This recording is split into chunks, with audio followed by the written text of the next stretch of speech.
मित्रों, राम राम। आप हमारे द्वारा बनाए वीडियो को पूरा देख रहे हैं और पसंद भी कर रहे हैं। यह हम इसलिए कह रहे हैं क्योंकि हमें आपके द्वारा दिए गए उत्साहवर्धक कमेंट्स मिल रहे हैं। आप सभी को बहुत बहुत धन्यवाद। एस्ट्रोलॉजी एस्ट्रोनॉमी क्लब से भी आपको बहुत बहुत धन्यवाद।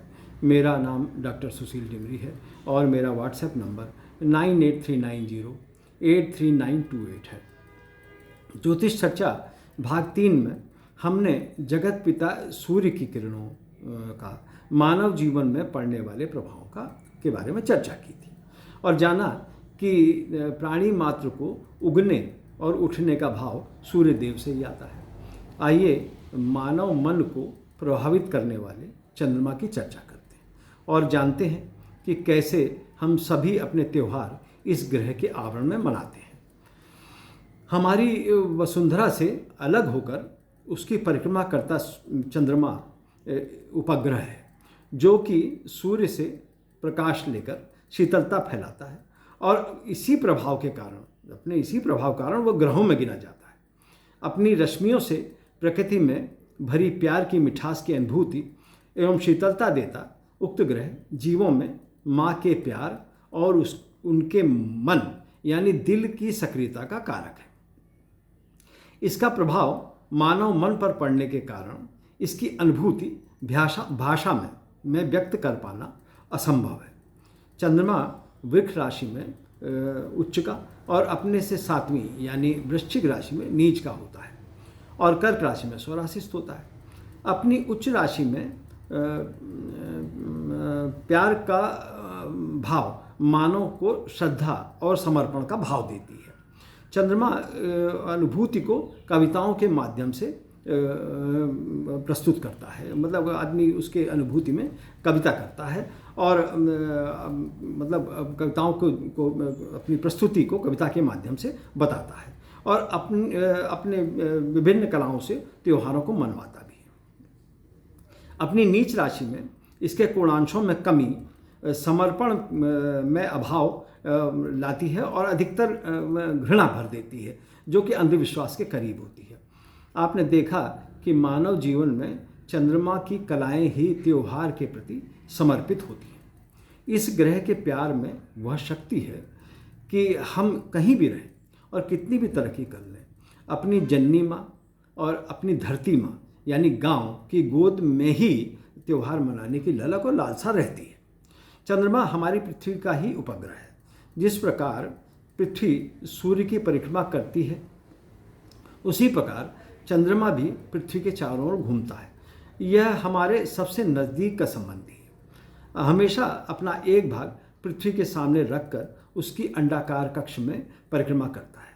चंद्रमा का व्यास लगभग 3480 किलोमीटर है, जो कि पृथ्वी के व्यास के लगभग 1/4 है।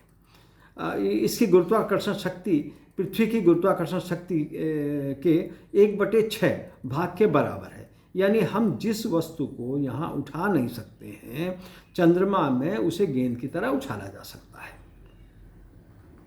अच्छा, इसके बाद मतलब चंद्र जब उसका ग्रेविटेशनल फोर्स नहीं होगा तो वो उसमें मतलब उसको हम गेंद की तरह किसी भी वस्तु को, भारी वस्तु को उठा के फेंक सकते हैं। चंद्रमा पर वायुमंडल का अभाव है। पृथ्वी पर रहते हुए हम चंद्रमा की कलाएं बदलते हुए देखते हैं। यदि हम अंतरिक्ष में जाकर देखें तो चंद्रमा का आधा भाग और सौर मंडल की मतलब सूर्य की किरणों से सदैव प्रकाशित रहता है और आधा भाग अपनी ही छाया से अंधकार में रहता है। चंद्रमा पृथ्वी की परिक्रमा करते हुए जब पृथ्वी और सूर्य के मध्य आ जाता है तो उस समय चंद्रमा का अंधेरा भाग ही हम देख पाते हैं। चंद्रमा के इस अवस्था को अमावस्या कहते हैं और लगभग 15 दिन बाद चंद्रमा जब बढ़ता हुआ दूसरी ओर आ जाता है तो अब इसका चमकता भाग दिखाई देता है। चंद्रमा की इस अवस्था को पूर्णिमा कहते हैं। अच्छा, चंद्रमा से राशि और राशि नाम कैसे मिलता है, इसे बड़े ध्यानपूर्वक सुनिए। चंद्रमा को पृथ्वी की परिक्रमा पूरी करने में 27 दिन लगते हैं। यानी 27 नक्षत्र होते 28 हैं, लेकिन एक चूंकि अभिजीत नक्षत्र नाम का नक्षत्र जो होता है वो भगवान राम को समर्पित है, इसलिए मानव का जन्म उसमें नहीं माना जाता है। यानी 27 दिन हम चंद्रमा को परिक्रमा पूरी करने में लगते हैं, यानी हर दिन एक नक्षत्र की यात्रा। इस प्रकार एक नक्षत्र 4 चरण का होता है और एक राशि 9 चरण की होती है। यानी 4 चरण यानी 4 अक्षर द्वारा बना एक नक्षत्र, जैसे अश्वनी नक्षत्र के नाम के अक्षर चू, चे, चो, ला, और भरणी नाम के अक्षर ली, लू, ले, लो, और कृतिका नाम का एक अक्षर यानी आ मेष राशि बनाते हैं। अच्छा, जातक का नाम इन 9 अक्षरों में जिस नक्षत्र के चरण में होता है वही उसके जन्म नाम का अक्षर होता है। और चूंकि चंद्रमा उस राशि यानी मेष राशि में है तो जातक की जन्म राशि मेष हो जाएगी। इस प्रकार चंद्रमा एक राशि में 2.25 दिन रहता है।